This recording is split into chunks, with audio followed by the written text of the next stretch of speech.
All right, here with Alex Backhaus, ABCA Division II Assistant Coach of the Year, recruiting coordinator at the University of Central Missouri for the last 7 years. But CWS appearance in 24 had a great record of 52-10, and then previous stops at KCK, Lindenwood, and Ottawa. I think I got that right, Alex. Right? Those are all the previous That's stops. correct. That's correct. Yes, sir. Hey, how much do you like the movie Big Lebowski? If you have a dog named after the movie. It's my favorite movie, actually. That's my favorite movie. My wife and I are big Office fans too, and we were throwing around some ideas of, some Office characters, and she's like, "You're crazy. It's right in front of you. Name him Lebowski." And so I have to give her credit, but so she was the one that named him, but it's been a great. He's the dude. He's the Yep, man. yep. And I think they're making a remake. I think they're coming out with a second one. Same characters? Yeah, it looks like it. It looks like it. Okay, good. Just don't mess it up. It's a I know classic. it's hard. Like I'm a big movie music person, so I very rarely do they get it right here on the updates. Yep. Yep. Congrats on the honor, by the way, because I know I love this part of us. I love that we get to honor assistants. So congrats on the honor. Thank you. Thank you. I was just blown away to receive that call and very fortunate to be in a Mules uniform, while being a part of that honor. So yeah, really appreciate you guys doing that. How'd you get to William Jewell out of high school? So my dad, actually my parents met at Jewel, and my dad played there. He coached there, and we just had a relationship with Coach Stockton there at Jewel, and just he was helping out there at the same time, and so I'd go to practice, I'd hang out, and just kind of got immersed in the culture and what it was there, and just felt like at home before I was even there. So it felt like a place where I could grow and develop and learn about myself too at the same time. And yeah, just it was kind of easy. I recruited myself there almost in a sense, and it all works out. Do you feel like that probably helped you the most stay there and stick it out? It's not always easy at the college level as a student athlete. Do you feel like that helped you stay there the entire time? Yeah, and also too, like it wasn't easy because I didn't get really what I wanted out of the whole. I didn't get a ton of playing time. I wasn't good enough, but I learned a lot about myself and some things that are still valuable to me today. And Coach Stockton did a phenomenal job of instilling culture, instilling attitude and effort, and the hard work and putting the focus on others, not yourself. And those are still some of the things that that I value today. Do you think we'll ever get back to that point where a majority of kids go to a place and stay there for 4 years? I hope. I hope. I don't know if that's the case. If there's programs that are doing that, good for them because they're really doing some good things, and that means the coaches are really valuing the kids and putting everything into them, and they're getting the right people to go there too. It's really easy for us as humans to think about like what can I do to better myself, and maybe the grass is greener or somebody's dangling a carrot over there. It's really easy to, oh, hey, what's that shiny new toy? I understand that to an extent, but I also too, it's hey, you committed to this. Let's go stick that out. Even though you may not be getting what you want, stick it out and see what you become because of that. Yeah. How'd you get connected with Ottawa then after school? Was that always the So choice for you? Did you know you were going to get into coaching? that's all. I've always been around a baseball field since I was growing up. I didn't really know what else I wanted to do other than be at a baseball field. And so my dad coached high school, college baseball for 20 plus years. And Corey Blaine was the head coach at Ottawa. He'd just taken over the program, and he and Coach Stockton at Jewel played together at Ottawa. And so I told Coach Stockton, I was like, hey, I want to do the baseball thing. Can you help me out? And he called Corey up, and he gave him a recommendation, and so I hopped in, and I have to thank Corey for he really I wasn't, I guess, like a typical GA. I wasn't just like, hey, show up, do the laundry and go drag and water the field and mow it. And it was he let me do, and he let me coach, and he let me learn, he let me fail, and he let me kind of have my hands in a lot of different aspects of things. And we took over a program that was in a bad place, and we had a lot of young guys, and we took our lumps, but we went from like 8 wins to 20 wins the next year, and kind of set that program in a better direction. And it was fun too because Corey was an alum there, so he really cared about the place. And Otto was a good little town, and the school, really really loves their baseball program there, and just the success that they were having and that we were trying to get back to. Would that be a tip for assistants listening in? Is do as much as you can? Yes, absolutely. Absolutely. So I think just because you're an assistant or a GA or a volunteer, it doesn't mean that you're not there to help and grow, right?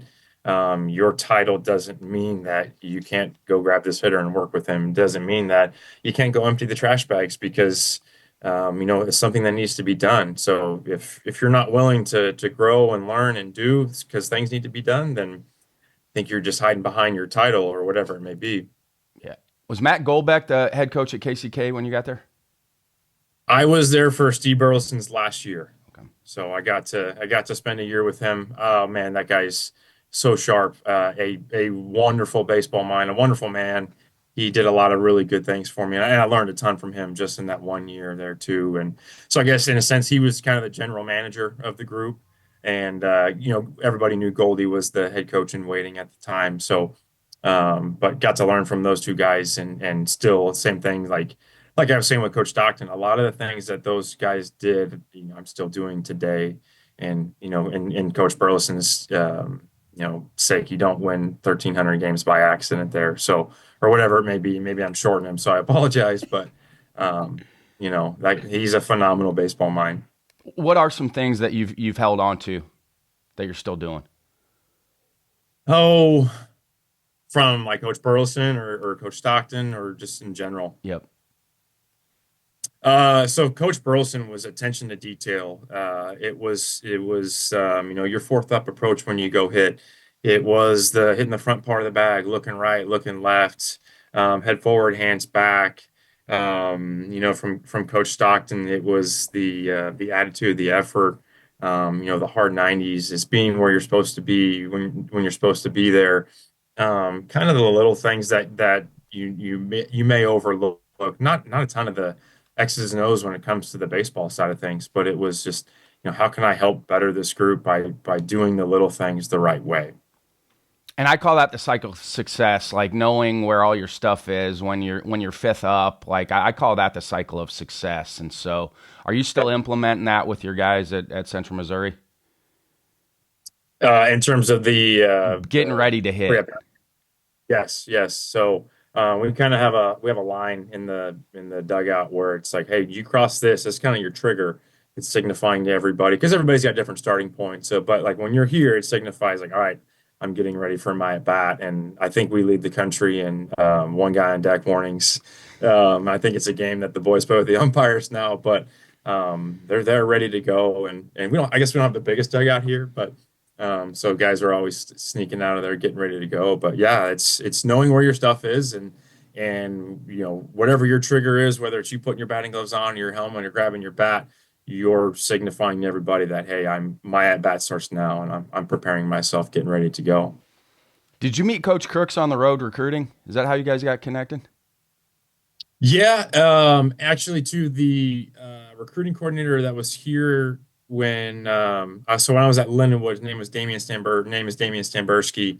He recruited me out of high school when he was at KCK, and he was here at Central, and I had been in touch with those guys, quite a bit, mostly Coach Stamberski, because we're playing in the same conference. We're sharing scouting reports and we're talking about things, and all along I was like, hey, I'm looking, for something if anything comes available, and it did. They had a spot open here, so I came on as a volunteer, and then when Damien left, I filled into his spot. So I had known of Coach Crooks, and we competed against each other, seeing each other out on the road, yeah, but we kind of had a connection through a few guys, and it kind of comes full circle.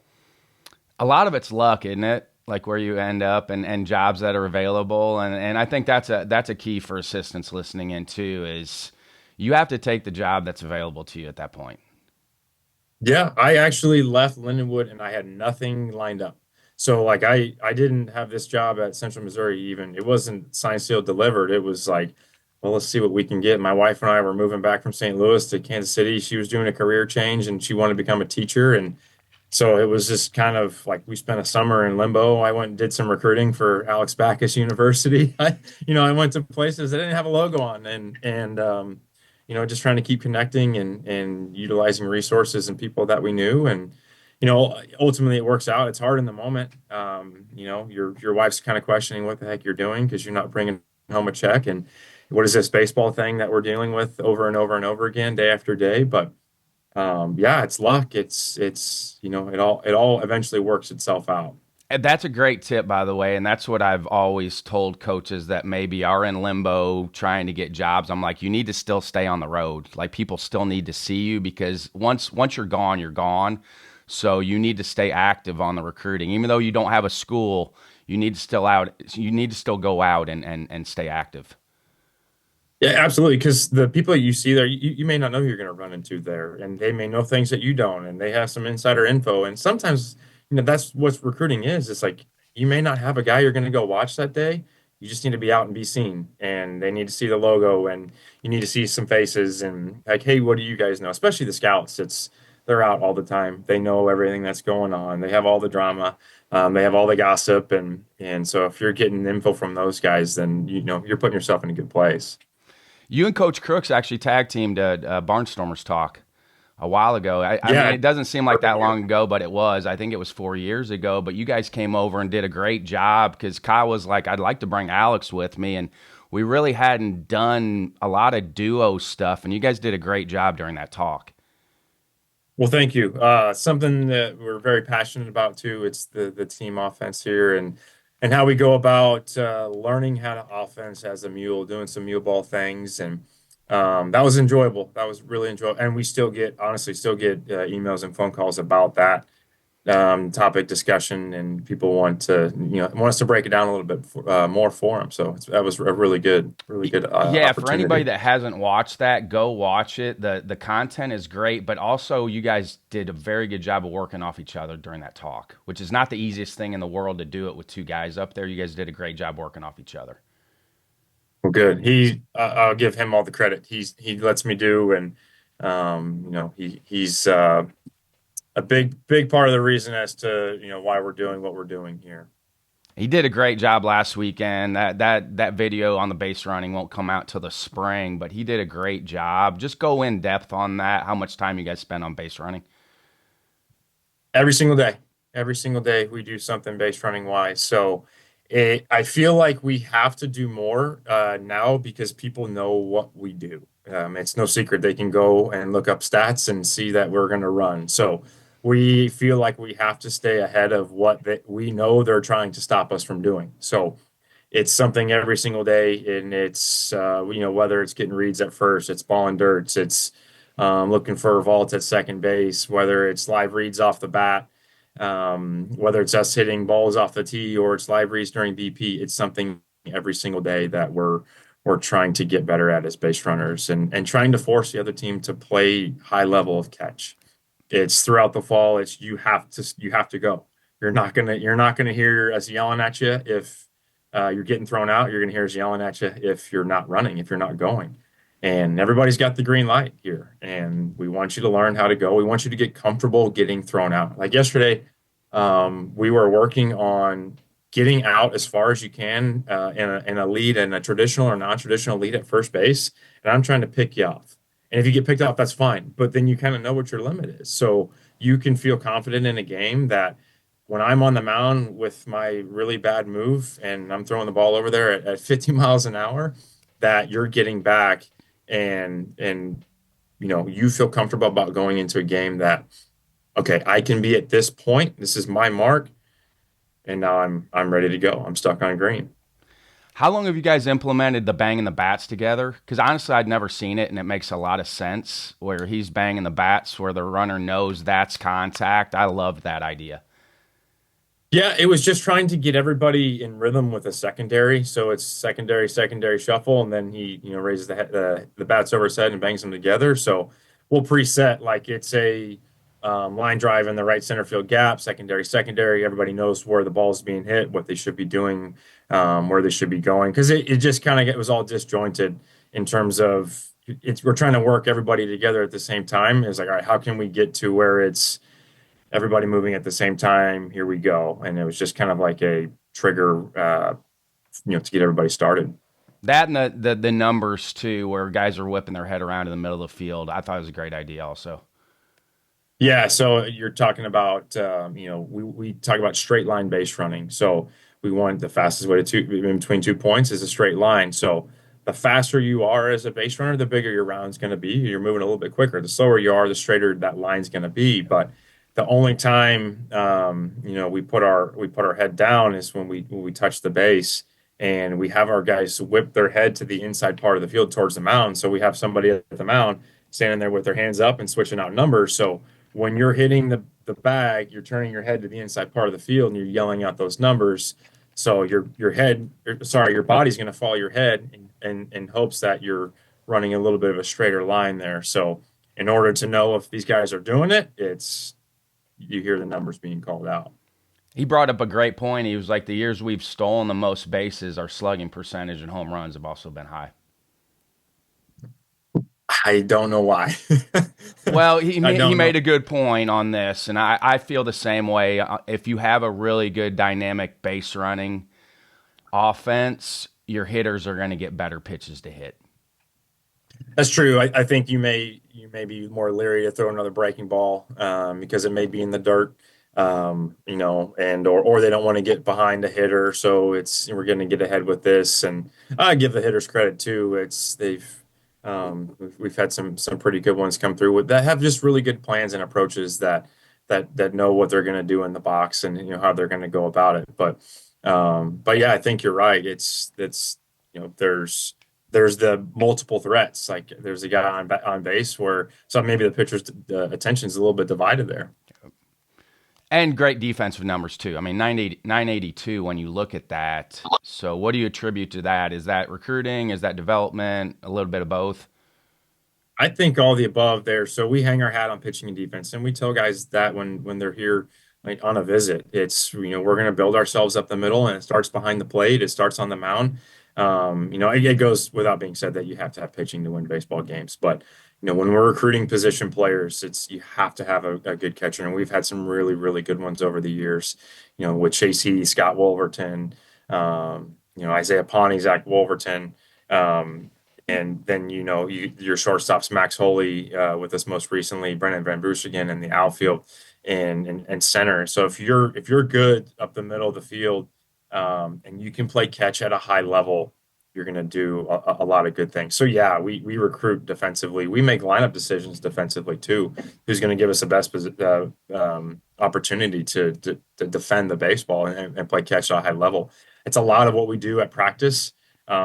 We do a ton of catch play type things, and it's not just, hey, we're going to get on the line and we're going to play catch to 200 feet for 10 minutes or whatever. Yeah, we'll do that from time to time, but we make a move, we make them be athletic, and we put a huge emphasis on playing catch. And I have to give credit to Coach Crooks and Coach Snurbush. Coach Snurbush is our infield guru. Coach played here, and he's probably going to correct me here, but I think it was in the late 80s. Both of his sons played here. Both of them played shortstop for us here. So this place means something to him, and he's a phenomenal infield mind. Does stuff with the Royal Scout team, and he's just a wealth of knowledge when it comes to infield play. And he's here every day with the boys and helping them out. And so big credit to those guys for doing what they do. You'll hear from the dugout, stop hitting it to that guy because you're going to be out. So. What are some other catch play games that you guys do that maybe aren't traditional? I don't know if this one I got from Coach Burleson. It's called flank throwing. So you split the outfielders up in left field and in right field, and we'll alternate fungos to those sides. So it's a runner at second base for sure single to the outfield, and then you just work on a relay to the plate. And so, you do your communication with a catcher in terms of if it's offline or dying, does it need to be cut or not? Then the catcher will catch, set, tag, he'll glove side turn, throw the ball to second base. So let's say this ball's hit on the left field side. The ball is thrown to second base from the catcher. The shortstop will catch, tag, glove side turn, throws the ball to third. Third baseman catch, tag, glove side turn, back to the dish. Catcher finishes with a tag as well. then we'll do the exact same thing on the right field side of the field. So you're working on cuts, you're working on relays, you're working on communication. And also, too, you can add pitchers to this drill, and they can work on backing up the dish on the other side of the field, too. There's another one called bullet ricochet. You're alternating between it's a double cut with nobody on, and you set to third, or runner at first, and you set the ball to the dish, and you're just working on playing catch. There's a star drill where you'll stand on the mound, throw the ball to the catcher. The catcher throws makes so everybody makes the long throw, throws it to second. Second baseman or shortstop throws it to first, across the field to third, back to the catcher, back to the guy on the mound. So we'll compete with that. Some days it'll be like, hey, every throw has to be a long hop. Every throw has to be in the air in a glove side turn. We'll just create different variations of that. But and also too, we always tell the guys we don't need your best bullet. Just move your feet, turn a bad throw into a good one by moving your feet, and don't kill the drill by making a bad throw. Don't kill the drill by dropping the baseball when you know the ball is being thrown to you. So nothing that's like groundbreaking, reinventing the wheel. It's just play catch, play catch, play catch, play catch, and a lot of what the infielders do, it's throwing to targets, it's throwing to the cut dummies, it's throwing to the nine pockets. So you're really having to refine. You don't get bailed out by a guy on first base who's 6'4" with a big reach. Although it's nice to have at times, but let's kind of aim small, miss small, and let's throw to a target, and let's keep track of how many times you hit the target, how many times you didn't, and how many times the ball went in your glove, and how many times it didn't. So it's not anything groundbreaking. It's just let's be athletic and let's play catch, and let's do it at a highly successful rate. What are you using for terminologies for the relay guy? Okay, as far as letting it go, cutting it, what are you guys using for terminology? If it's a good throw, it's go, go, go. Um, just seems over the years we've seen that when there's a lack of communication, because some teams wrong will say nothing on a good throw, and I think that leaves some doubt in the low receiver's mind in terms of does it need to be cut or not. So it's a catcher or it's a third baseman being assertive. Go, go, go. That's a good throw. Let it go. And if it's offline, if it's dying, it needs to be relayed. So we'll say relay, or if there's not going to be a play at the plate or third base, it needs to be cut or cut to a different base.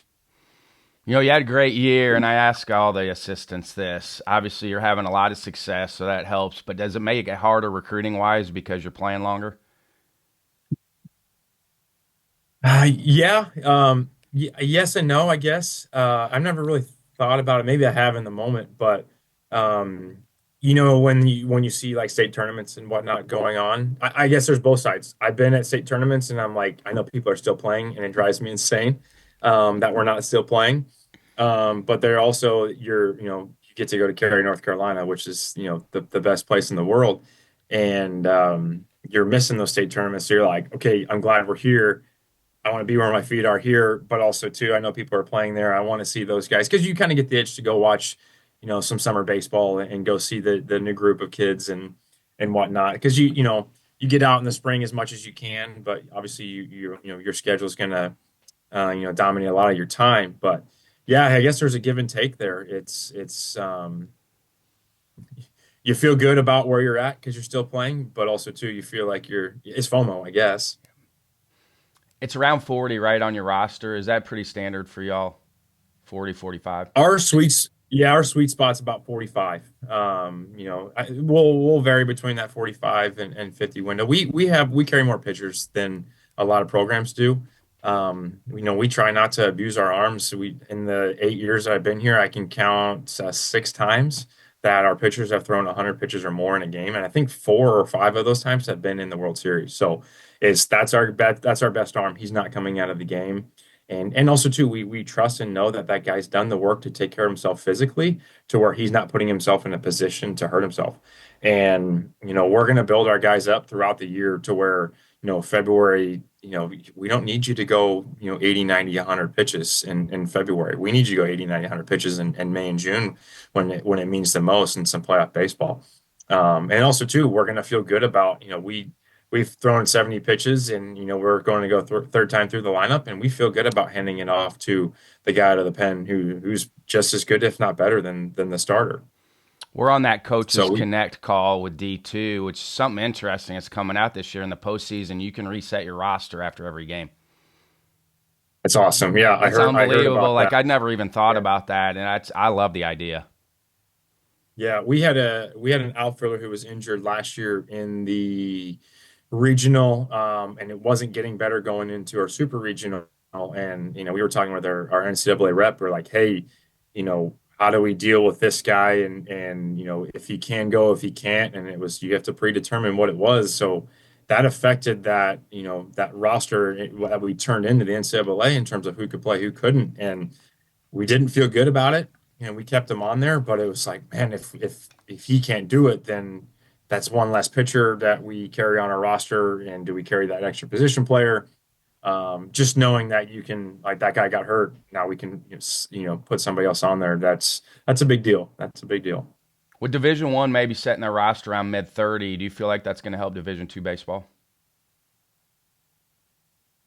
I would like to think yes. I think that when a lot of those guys the rosters go down to that 34 window, whatever it may be, there's going to be some talented players looking for a new home, and so yeah, it should, and theoretically, it absolutely should. It's going to create a real domino effect of recruiting and roster changes and additions, and it's going to be interesting to see. I think everybody's just kind of in a holding pattern, just waiting to figure out when that effect is going to be taken into place and going from there.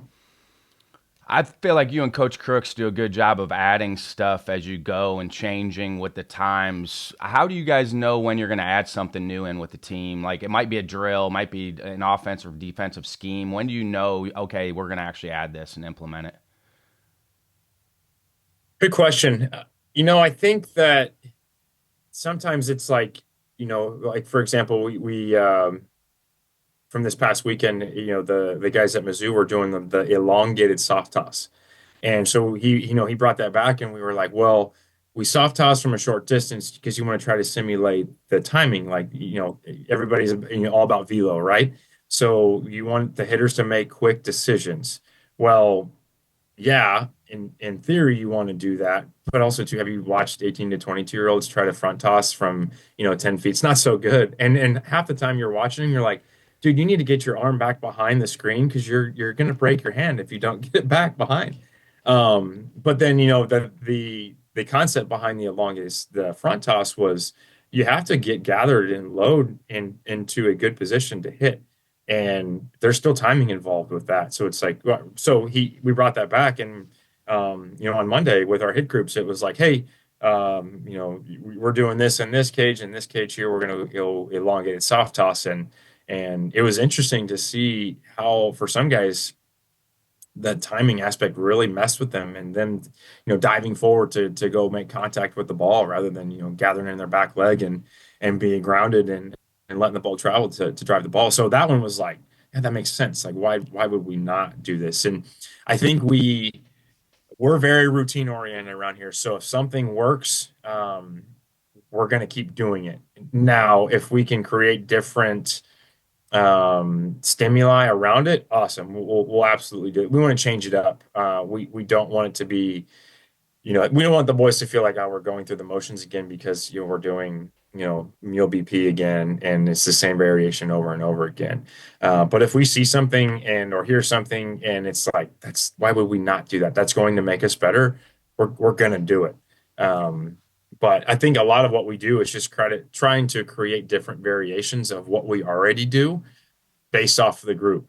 So last year's group, they had a lot of college baseball under their belt. So maybe it was just challenging them a little bit more with what we were doing. This year's group, it's especially on the position player side, they're a little younger, so we may have to take a step back and this group isn't as seasoned when it comes to college baseball at the level, at the pace that we're accustomed to. So we have to make adjustments. So it's year to year, but I think if we see something, whether it's we go to a convention or we see something on social media or we call somebody and they're like, "Hey, I saw this." It's like, well, why? Does it make us better? Yeah, well, let's go, let's do it. I don't think there's really ever much debate. It's just, yeah, let's go. It's going to make us better. So, we're willing to make adjustments, and we don't want to continue to do the same over and over again if it's just to do the same over and over again. So, we want to find ways to help make these guys better. Hey, with your new guys, how much are you relaying them before they get on campus? I mean, you talked about Mule BP, any of like pace. Pace is way different at the next level. Unreal. How much are you Yeah. relaying that to your new guys before they get there? I don't know if I wish I had a better way to do it, to be honest with you. I've said it a lot this fall. It's just I wish we could have these kids for the month of July or something to where they're in the weight room in the mornings and then we go hit and then we they just hear our verbiage and our lingo and they get a better sense of what it is because we hit the ground running come fall and right away we get going right away with team practice and for some of those guys like you said the pace it's really hard. They have no idea how fast college baseball is compared because in some cases a lot of these kids are the best players on their team, so things came easy to them, and now they're not, and then it becomes very challenging. And it's like, hey, don't forget that it's still 90 feet, it's still the same baseball. Nothing changed other than your environment and the people that you're surrounded by, and the new verbiage and the new way to go about things. So I know I need to do a better job of relaying that, but I don't know if just relaying that information prepares them. Like, hey, you need to be in good shape when you get here. So go run sprints. Well, you can go run sprints and feel good and take all the time you need in between, those reps, right? There's nobody pressuring you to do those things. So you're really never physically ready to go. And then, like you said, the pace, and then your body's hurts. Your mind is swimming because there's so many new things being thrown at you. I don't know how really prepared you can put yourself, right? So I don't know. I don't know. I actually that's been a topic of discussion is how can we better prepare these guys when they get here? I don't know. We're kind of going back to the drawing board with a lot of those things. So how'd you lay out this fall? Was this fall different then with some newer guys as opposed to an older team? How was that when you guys first started the fall? The models stayed the same in terms of how we do it. We do what we call productive discomfort the first couple weeks. So we do a lot of hard things in the mornings together. We push some sleds, we do some races. We challenge them. We challenge them physically. We break the groups up into packs. So we have 8 packs. And have you heard of like the boat crew system? So it's that, but we have pack leaders. So we'll assign the groups and we'll do some things in the mornings together and really, the older guys have asked us in exit meetings over the years, like, hey, we need to do conditioning on the front end because two things. It's you get better baseball, so you give them a couple weeks to get kind of into shape, but also too, you learn who is on your team, and so you're pairing these new guys with these returners, and they know who's willing to go push a sled when the sled needs to be pushed. They know who's willing to hold their teammate up when the guy's tired and he can feel like he can't stand up anymore. And but you learn good things, like good things and bad things at the same time. Like, hey, that guy might not be tough enough to do it here, so we're gonna have to bring him along. And then too, the new guys have somebody to go to the first couple weeks. It's all right. This guy's in charge of my pack. The questions that I have, the needs that I have, you know, I need somebody to go to answer these questions or to get help because I think at times they don't necessarily want to go to the coaching staff for those things, and we ask them not to. Like, hey, we've been your point of contact in the whole recruiting process. Now these guys are your teammates. Go talk to them, and learn what it is from those guys first, and then if you still have questions, come ask us. So we start those first couple weeks with that, and then we go right into team practice and this fall it was a little bit different and I think it was because there were some baseball things that I don't want to paint a bad light on, like high school baseball or the travel youth baseball scene, but because I think because they're doing a lot of the showcase things, they're not actually learning the baseball side of things.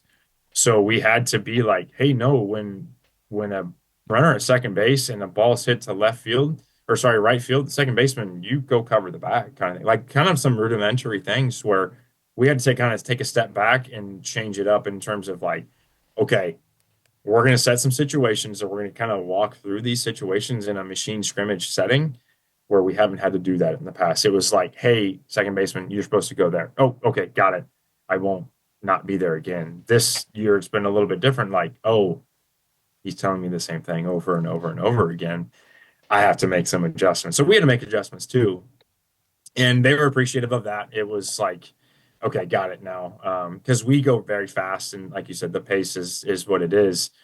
They were just struggling to acclimate to the pace and having the understanding of there's where I'm supposed to be. For somebody that hasn't heard boat crew, can you go over that for somebody that maybe hasn't heard boat crew and that system?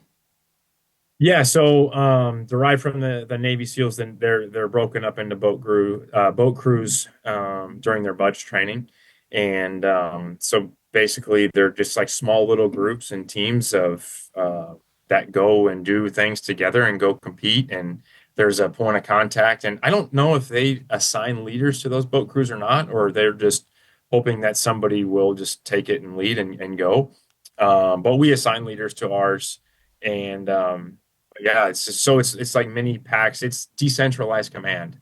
So it's, you've got the Navy brass and I don't know the rank, so I don't want to misspeak here, but they say, hey, they'll go communicate to the boat crews. The boat crews communicate to everybody else in that group, and they decipher the information from there. So we kind of took that same model and just kind of so we talk about our offense being the pack offense. So we just flip the name a little bit to the pack How do leaders. you sign?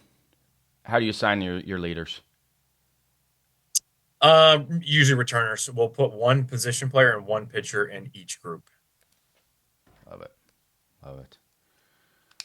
Do you feel like general conditioning for getting after them early helps stay away from some injuries once you get started? Yeah, I think so, and I think it just provides a better practice, a better baseball early. So you're not trying to learn how we do things while getting in shape at the same time. And so yeah, I remember just a lot of hamstrings because again, they're not as much as they did over break, they're still not in good enough shape to do it when they get on campus. So that kind of gives you a 2, 3 week buffer window of helping them get into shape to where one, they can stay healthy, and two, just a better baseball product because they've gotten into shape for the last couple of weeks. And at the same time, we're kind of working through like, here's what we do, here's how we go about our daily hit groups, here's how we go about our DFDs, here's what we're going to do at team practice, here's how to turn your laundry in. All those little things that we can teach over those first couple of weeks. That way, when we officially start team practice, it's okay. We've talked about all this. Early hitters at 1 o'clock. Here we go. I still feel like that's why we have the amount of injuries we have because general fitness level is not where it was. I think the athleticism is at an all time high, but I think general conditioning and general fitness is not as good as it was.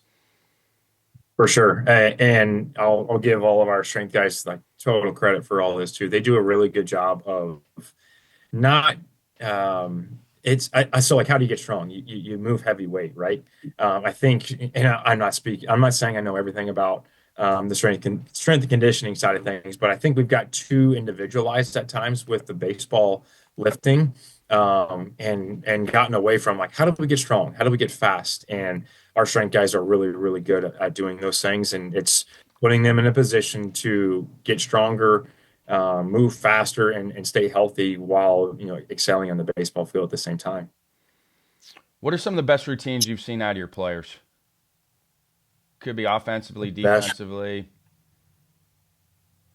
Um, so this is recency bias. Our shortstop last year, Max Holley. We talk about having a trigger, and so it's you go across the foul line to go play defense. You're a defender now. Leave your at bat behind you, or whatever. Maybe you're just in the dugout being a good teammate. That's done. Now your job is to go play short or play center. And we have our pre at bat routines, our pre pitch routines. You'll see it. You'll hear it from our dugout.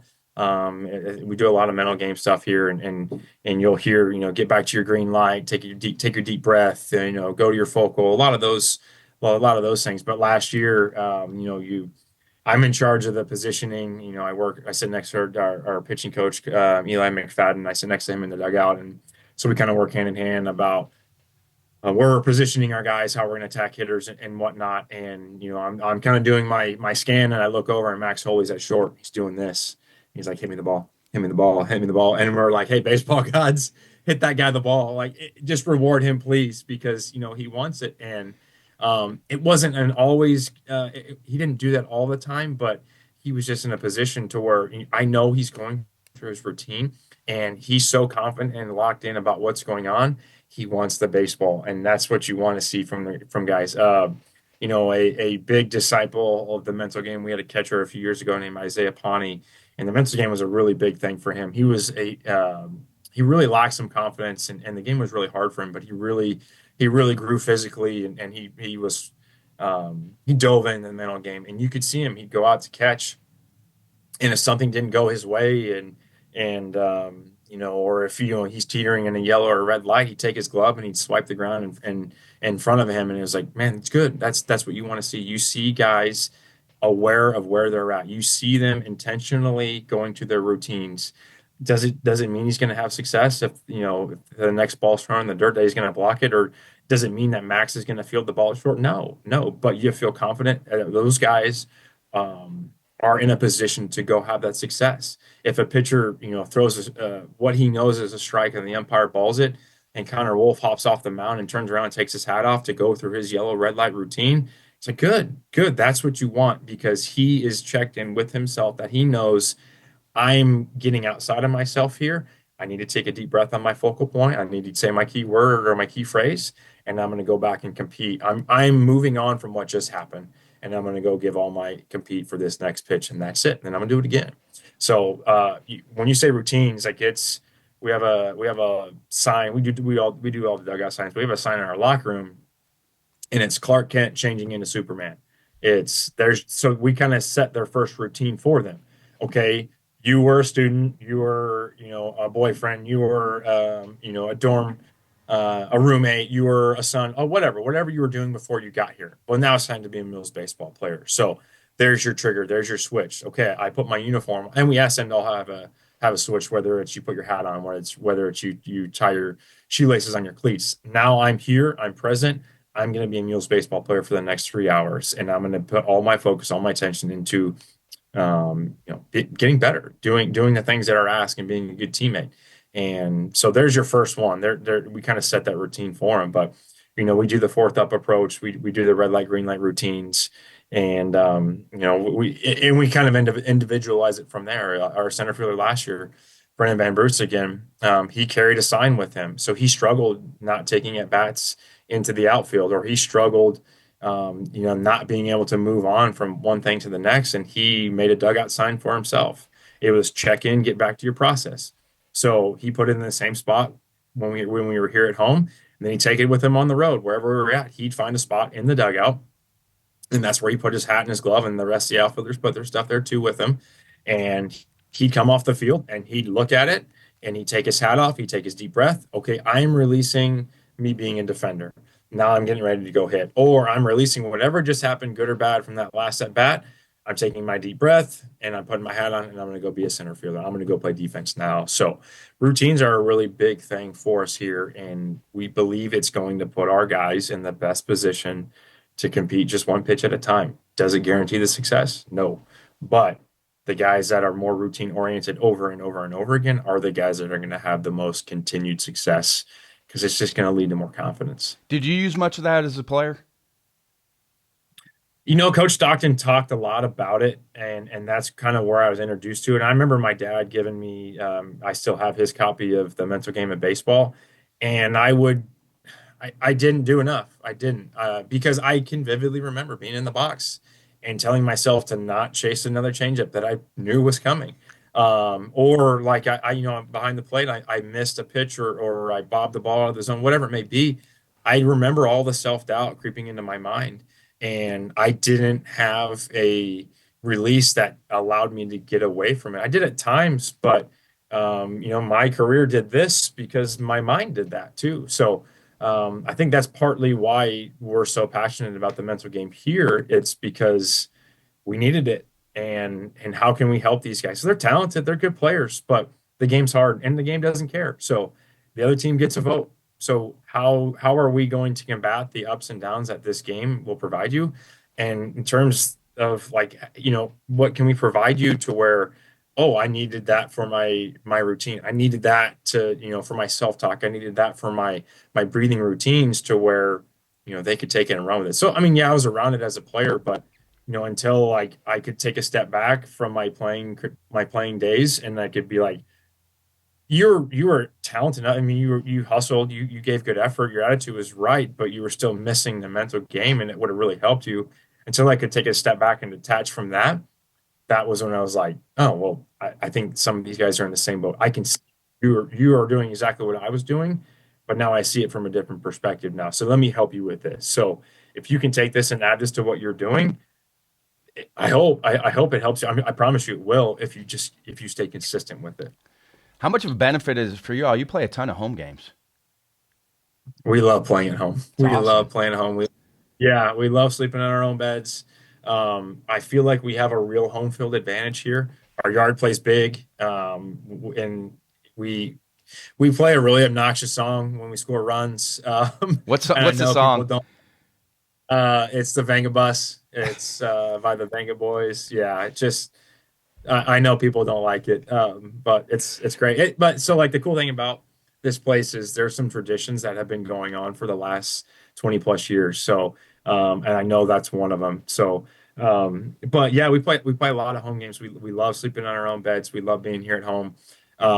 Our locker room is connected to our dugout, so you can on cold days in February and March, if you need to get out of the elements, you can go sit in the heat. And so there's a real home field advantage there. Our opposing team's dugout is always in the shade. Ours is always in the sun. The field plays big. There's a lot of teams in our conference that play at some yards that the wind typically blows out. Ours typically the wind blows in. So it just um, yeah, there's a lot of foul territory. There's a big outfield. Again, pitching and defense is what we pride ourselves on. So yeah, we've got a pretty good record here at home, and we again just we love being here. It's Crane. It's I don't know if you've ever been to Crane Stadium. It's the best place in the world. So you know we want to be here. Do you stay with early morning workouts throughout the whole year with your guys? I know everybody does it a little We bit do. different, and that's why I'm asking because everybody does it a little bit Yeah, we different. do. The only time we vary is when I guess you kind of hit the dog days, so to speak. So I know our March schedule this year is we're on the road 3 out of the 4 weekends. So we'll definitely vary that. You're not sleeping in your own bed. You're eating. Your sleeping schedules are going to be a little bit different. So typically in the springtime we'll lift Tuesday, Thursday, and game day lifts Saturdays. Let's say we play a Wednesday midweek game. Thursday it's come in and lift on your own based off your class schedule. So it won't be, hey, get up at and lift at 6 again. It'll be, varied based off of class schedules, those kinds of things, or Tuesday, whatever it may be. So yeah, we vary. And then Saturday mornings it'll be pre-RBP. We're pushing to get you guys more games, by the way. It's awesome. Yes, we love it. We love it. For people that don't know the process, and this has been a Division 1 thing with us for a long time, so we're in the process of trying to get more games for Division 2 and more practice hours. But really, the landscape of college athletics now is you have to get the athletes' input on any of that stuff. So it looks like the athletes are in favor of it too, which I think will be helpful for you all to be able to go to your ads and presidents and be like, hey, the athletes want this as well. Yeah, absolutely. And the Division 2, I It guess, makes motto sense is though. make it. You have a 14-week schedule, 52 games makes sense because that way Yeah, you're not yeah. it makes sense. Yeah, and the more you play, the better it's going to be. So, we always look back and at the end of the year, it's like, oh, I wish so and so could have got more innings on the mound, or I wish so and so could have got more ABs. And if you're, again, if you're putting more practice hours in place, and if you're adding more games, even more outside dates where you can play in the early spring or fall against other teams, just those days help you out significantly. Do you have a fail forward moment? Do you have something you thought was going to set you back, but looking back now helped you move forward? I think it was, my first thought is leaving Lindenwood with not having something there. It was just the unknown of, what are we going to do? Am I going to be able to stick around in college baseball? Is something going to, work out, for me there? And so it's just the 2, 3 months of just, not knowing what, again, like when we started the conversation, it was just, I've always been on a baseball field. It's just what I've known. It's like, well, it's what I do, right? So I'm not going to do anything else because I don't have anything else, I guess. So there was that limbo of time where I just, not that I failed, but it was just, okay, I'm learning a lot about myself and I have to take a step back and, okay, is this really what I want to continue doing? And if so, I need to be all in on it and I need to get my wife all in on it at the same time and still while accounting for her and her needs and our family's needs. And, how do I make this work? How do I prove that I can still do this at a high level? How do I prove that I can still provide for our family at the same time? So not necessarily a failing moment, but a looking back and introspectively, okay, if we're going to do this, I'm going to be all in, and we're going to do it together, and we're going to find a way to make it work. There's always those crossroads, and that's why I said, there's a lot of luck to it too. But there's always those crossroads when you first get into it. It's like, okay, I really love doing this, but I also do have to provide for my family as well. And I always think about what I would have done if I didn't get the next job. I don't know. Maybe go back to bartending. Honestly, I don't know. Yeah. I, I'd probably be mowing yards or on a golf course, mowing greens or something like that. But yeah, I'm so thankful to Coach Crooks for giving me the opportunity and sticking with me too, and allowing me to do what we do here on a daily basis. do you have any personal habits or routines that you feel like help you? You're in great shape, so do you have any personal habits or routines you feel like help you? Well, daily routines, we're going to work out as a staff every single day. We have a weight room here at our facility in our indoor. So, the dungeon of discipline up there. So we go up there and we'll either do a strength day or a CrossFit workout, but we're going to do something, up there every day. I'll be completely honest. I was so routine oriented and regimented, and then I had kids, and I've really gotten away from a lot of those things. So I'm a morning person, so I would get up early before my wife, and I love coffee. I drink it all day long, and I'd get my coffee and I'd read a book a month, and sometimes more, and so I would do a lot of those things. And now my mornings dictated about getting both kids up and fed and dressed and to school in the morning. So that's changed. So I have to be more intentional about time where I'm reading. I have to be more intentional about time where I'm listening to podcasts or, connecting with people and, friends or people in the industry and doing those things. So, but the one thing for sure here on a daily basis, it's we're gonna work out. We're gonna stay physically active and do those things. So I know I'm getting closer to the time where I get to my son's getting old. He's gonna be 4 in February, to where we can start doing some of those things together. Kind of get me back on track here. What do you guys do CrossFit wise?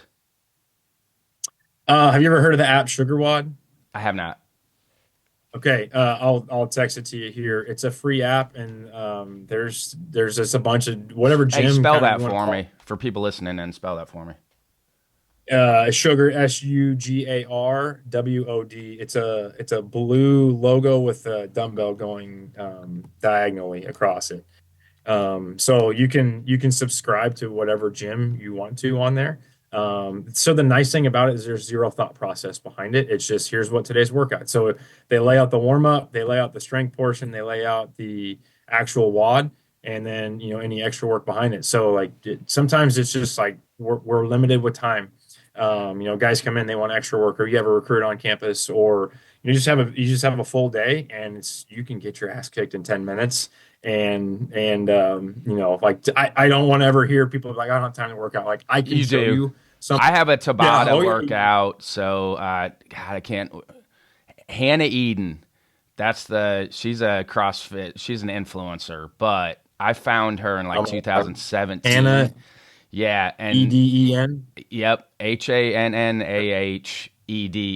She has a good backstory because she's a drug addict and lived in London and got herself cleaned up. And if you see her, she's a beast. But Tabata is some of the stuff. It's a lot of kettlebell stuff, but that literally is a Yeah. 10-minute exercise, 10-minute deal. It's basically 8 exercises that you're going on and off for 20 seconds on, 10 seconds off. Yep.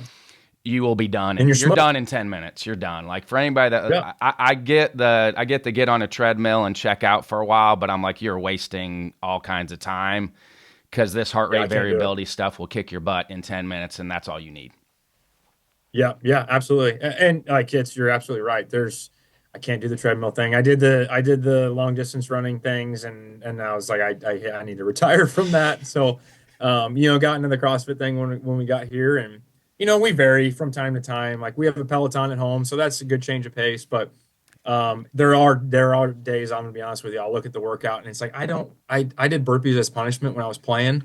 I don't want to do more burpees today. So, we'll get under the bar and bench and squat a little bit too. So we change it up, but yeah, it's good. Like when I got 20 minutes and you can get a quick warm up in and you can be laying on the ground dead tired when you're done and you feel so much better about what you did after you did it. Even if you just did a dynamic warm up, honestly, for a lot of people, even if you just did the warm up and you could be plenty good if you just did the warm up every day, you're probably gonna be fine if you just did it every day. Yeah.